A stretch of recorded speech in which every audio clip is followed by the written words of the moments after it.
भारतीय नौसेना के वाइस एडमिरल एमएस पवार ने पाकिस्तान को दो टूक शब्दों में चेतावनी दी है कि उसके किसी भी आतंकी मंसूबे को कामयाब नहीं होने दिया जाएगा। हमारे संवाददाता मंजीत नेगी से खास बातचीत में उन्होंने साफ साफ कहा कि किसी भी हालत में 26/11 पाकिस्तान को दोहराने नहीं देंगे।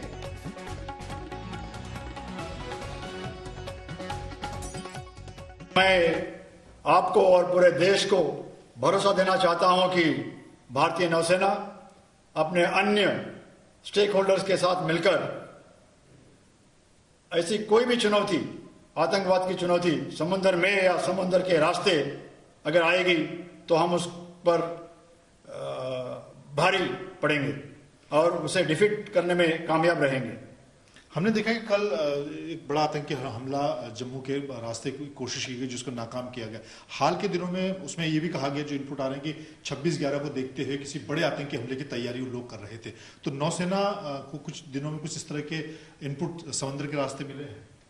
इसमें कोई शक नहीं कि हमारे दुश्मन हमेशा इस तैयारी में रहते हैं कि कोई मौका उन्हें मिले कि आतंकवादी हमला करवाए, लेकिन अब हमें कोई सरप्राइज नहीं मिलने वाली है। हम चौकस है, तैयार है। हमारा यही एफर्ट रहता है कि पूरे मैरीटाइम डोमेन अवेयरनेस को अप टू डेट मेंटेन किया जाए। आप जानते होंगे कि हमारा Information Fusion Centre Indian Ocean Region जो गुरुग्राम में स्थित है, वो हर कोई एक्टिविटी जो समुद्र में चल रही है, हर कोई शिप, सबमरीन एयरक्राफ्ट उनको ट्रैक करता है और हमें कोई सरप्राइज नहीं मिलने वाले इस बार। अगर किसी ने कोशिश की आतंकवादी हमला करने की, हम पूरी तरह से तैयार है। और मैं दोबारा आपको भरोसा दिलाना चाहता हूं कि हम हर ऐसी कोशिश को नाकामयाब करेंगे जो हमारे देश के विरुद्ध समुद्री मार्ग से की जाती हो। और जैसा कि नेवी चीफ ने कहा, भारत मुस्तैद है, पाकिस्तान की हर साजिश नाकाम होगी। लेकिन दूसरा सच यह भी है कि इस बार की साजिश ठीक वैसी ही थी जैसी 26/11 के मुंबई हमले की। फर्क बस इतना कि तब आतंकवादी समंदर के रास्ते आए थे, इस बार जमीन के रास्ते दाखिल हुए। प्रधानमंत्री ने सुरक्षा बलों की इस कामयाबी को बढ़ चढ़कर सराहा है।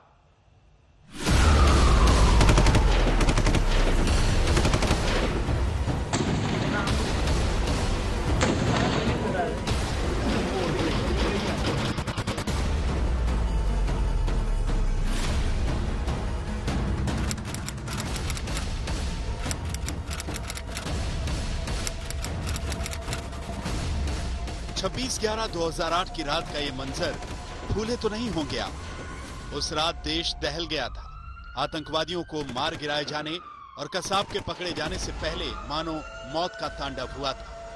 आतंकवादियों ने बेगुनाह लोगों को अपना निशाना बनाया था। कल्पना कीजिए जरा, अगर आने वाले 26/11 को भी कुछ ऐसा हो जाता तो क्या होता। सोचने भर से मन घबरा जाता है। मगर हकीकत यह है कि 26/11 की 12वीं बरसी पर पाकिस्तान ने कुछ ऐसा ही करने की साजिश रची थी। इमरान खान, ISI, पाकिस्तानी फौज ने भारत को फिर से जार रुलाने की साजिश रची थी।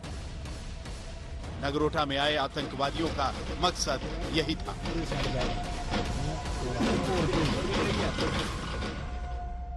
नगरोटा एनकाउंटर के बाद बड़ा खुलासा, 26/11 जैसे हमले की थी साजिश। इंटेलिजेंस इनपुट से नाकाम हुई साजिश। सुरक्षा बलों की मुस्तैदी ने पाक के नापाक मंसूबों पर पानी फेरा। 26/11 की बरसी से पहले जैश के आतंकियों का एक बहुत बड़ा प्लान था जिसे सुरक्षा बलों ने नाकाम कर दिया। बौखलाया पाकिस्तान तकरीबन 250 से 300 आतंकियों को लैथ अपने लॉन्च पैड पे तैयार रखे हैं हिंदुस्तान के अंदर इन्फिल्ट्रेट करने के लिए। पाकिस्तान लगातार सीज फायर वायलेशंस कर रहा है, ये सोच करके कि सर्दियों से पहले इन आतंकियों को वो हिंदुस्तान के अंदर ढकेल करके कश्मीर घाटी में अशांति फैलाएगा। नगरोटा में एनकाउंटर हुआ, ये साफ तौर पर दर्शाता है कि पाकिस्तान की मंशा थी कि 26/11 के तौर पर कुछ बहुत बड़े हादसे को अंजाम दे, जिसका असर जो है जम्मू कश्मीर में इलेक्शन जो होने वाली है उसके ऊपर बड़े पैमाने पर पड़े। प्लस इंटरनेशनल अटेंशन जो है वापस कश्मीर के ऊपर फोकस हो।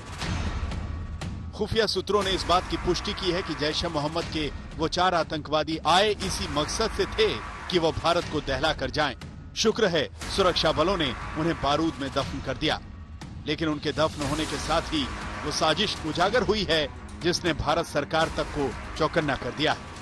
आज प्रधानमंत्री नरेंद्र मोदी, गृह मंत्री अमित शाह और राष्ट्रीय सुरक्षा सलाहकार अजीत डोभाल के बीच उच्च स्तरीय बैठक हुई। डोभाल ने प्रधानमंत्री और गृह मंत्री को पाकिस्तान के नापाक प्लान की जानकारी दी। इसी बैठक के बाद मीडिया को पता चला कि दरअसल साजिश 26/11 जैसे वारदात को अंजाम देने की थी। इस बैठक के बाद प्रधानमंत्री ने खुद देश को इस खतरे से आगाह किया और सुरक्षा बलों का मनोबल बढ़ाया। प्रधानमंत्री ने ट्वीट करते हुए लिखा, हमारे सुरक्षा बलों ने एक बार फिर अदम्य साहस का परिचय दिया है।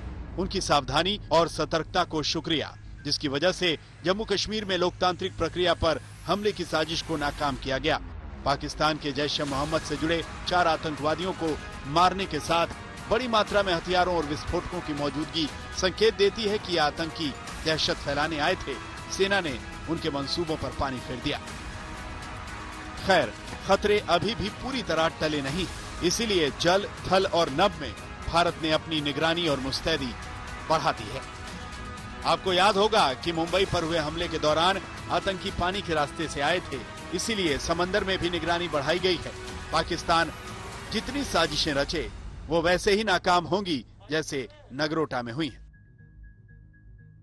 मुंबई पर 26/11 के आतंकी हमले के 12 साल पूरा होने के मौके पर एक बार फिर पाकिस्तान में बैठे आतंकियों का नई साजिश रचने में जुटे हुए हैं। ऐसी ही एक आतंकी साजिश को सुरक्षा बलों और भारतीय सेना ने समय रहते नाकाम कर दिया। इस बीच प्रधानमंत्री ने इस मुद्दे पर बैठक बुलाकर साफ कर दिया कि कश्मीर से लेकर देश के किसी भी हिस्से में आतंकियों की किसी भी साजिश को कामयाब नहीं होने दिया जाएगा। मंजित नेगी, दिल्ली, आज तक।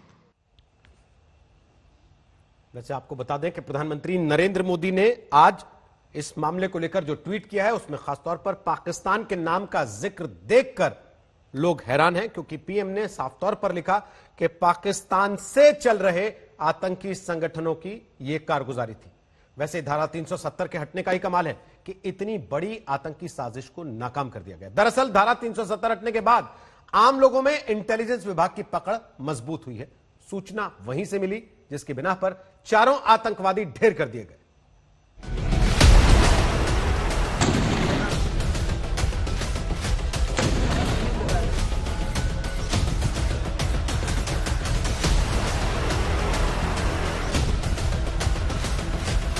ये सिर्फ 4 आतंकवादियों का अंत नहीं, 26/11 जैसी दूसरी साजिश का खात्मा है। 26/11 की बरसी पर बड़े विस्फोट से दहलाने की साजिश थी।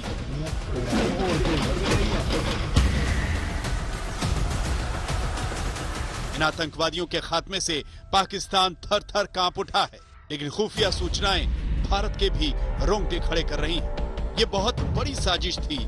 प्रमाण है ये 11 AK-47 rifle, 29 hand grenade, 6 UBGL, बड़ी मात्रा में RDX, तबाही का ग्रेनेड लॉन्चर, ये सारे असल है और विस्फोटक 26/11 को भारत में दहशत फैलाने के लिए लाए गए थे। याद रखिए कि भारी मात्रा में विस्फोटक ट्रक में लगी आग के बाद तबाह भी हुए, यानी अंदाजा लगाना मुश्किल नहीं कि आतंक के इस ट्रक में इतने विस्फोटक लदे थे कि एक नहीं कई शहरों में आतंकी भारी तबाही मचा सकते थे। शुक्र है कि आतंकी साजिश को ध्वस्त कर दिया गया। ये सुबह मुठभेड़ 5 बजे शुरू हुई थी तकरीबन, जिसमें कि जो नाका पार्टी है उन्होंने एक ट्रक को रोका था जिसका ड्राइवर फरार हो गया, और जब ये ट्रक की तलाश शुरू हुई तो अंदर से हमारे ऊपर फायर आया। इसकी जवाबी कार्रवाई की गई और इस प्रक्रिया में 4 आतंकवादी मारे गए और उनसे काफी भारी मात्रा में असला बारूद बरामद हुआ। टोटल 4 आतंकवादी मारे गए हैं। जी हाँ, 4 आतंकी संगठन से संबंधित है। इनके संभावित ये जैश ए मोहम्मद के थे, तफ्तीश इसमें चल रही। पाकिस्तान का टेरर प्लान एक बार फिर धराशायी हो गया।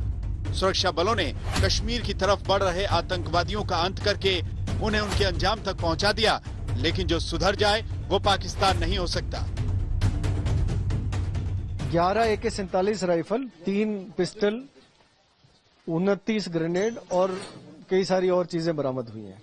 शुक्रिया। तो ये अभी इनकी क्या मंशा थी? कोई बहुत बड़ी वारदात करनी थी इनको, डीडीसी के चुनाव को डिस्टर्ब करना? असला बारूद बरामद हुआ है, ऐसा लगता है कि काफी बड़ी घटना को अंजाम देने के लिए आए थे। तो 26/11 जैसी एक और साजिश नाकाम हुई है, लेकिन साजिश से बाज आ जाना पाकिस्तान ने कभी सीखा नहीं। खुफिया सूत्रों से आ रही खबर बता रही है, नगरोटा जैसी साजिश का अंत अभी नहीं होने वाला। एलओसी के पार 300-350 आतंकवादियों का जमावड़ा है। जिला विकास परिषद के चुनाव में खून खराबे का प्लान है। दिसंबर से पहले बड़ी तादाद में आतंकी घुसपैठ की साजिश है। पाकिस्तान की खुफिया एजेंसी ISI और आर्मी आतंक के आकाओं के साथ मिलकर जम्मू कश्मीर में हो रहे DDC चुनाव को बड़ा नुकसान पहुंचाना चाहते हैं। आने वाले दिनों में अभी खतरा टला नहीं है। ये लोग बड़ी कोशिश कर रहे हैं पाक अधिकृत कश्मीर से 300 से 350 जो आतंकी मौजूद हैं लॉन्च पैड पर, उनको कश्मीर घाटी में भेजना। पर सूत्रों ने जानकारी दी है कि भारतीय सुरक्षा एजेंसियों ने अलग अलग जगहों पर अपनी चौकसी बढ़ा दी है, जिसके चलते ये आतंकी मारे जा रहे हैं। कश्मीर में अमन बरकरार रहे, ये पाकिस्तान को हजम नहीं हो रहा। लोकतंत्र की जड़ें मजबूत होता देख पाकिस्तान की बेचैनी बढ़ गई। कश्मीर में 8 फेज में जिला विकास परिषद के चुनाव हो रहे हैं। 28 नवंबर से 19 दिसंबर तक मतदान होंगे। 22 दिसंबर को चुनाव के नतीजे आएंगे। स्थानीय चुनाव का मतलब लोकतंत्र की जीत, और ये पाकिस्तान को हजम नहीं हो रहा। पाकिस्तान ने किराए के आतंकवादियों का दस्ता LOC के उस पार तैयार रखा है। आतंकवादियों के घुसपैठ की बार बार कोशिश हो रही है।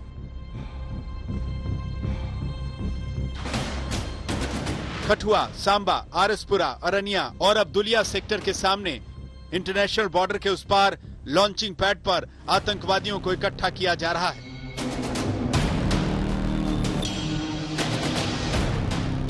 मसरूर, बड़ा भाई, सुकमल, चपराल, लूनी में मौजूद लॉन्चिंग पैड के करीब आतंकवादियों की मूवमेंट नोटिस की गई है। गुरेज, मचल, तंगधार, केरन और उरी सेक्टर के सामने 20 ऐसे लॉन्च पैड हैं जहां से घुसपैठ की कोशिश पाकिस्तान आर्मी की तरफ से की जा रही है। केल तेजियन, सरदारी, सोनार, लोसार, शेर खान टॉप, दूधनियाल, ठमुगम जूरा जैसे महत्वपूर्ण लॉन्च पैड हैं जहां पर इस वक्त आतंकी लाए जा रहे हैं।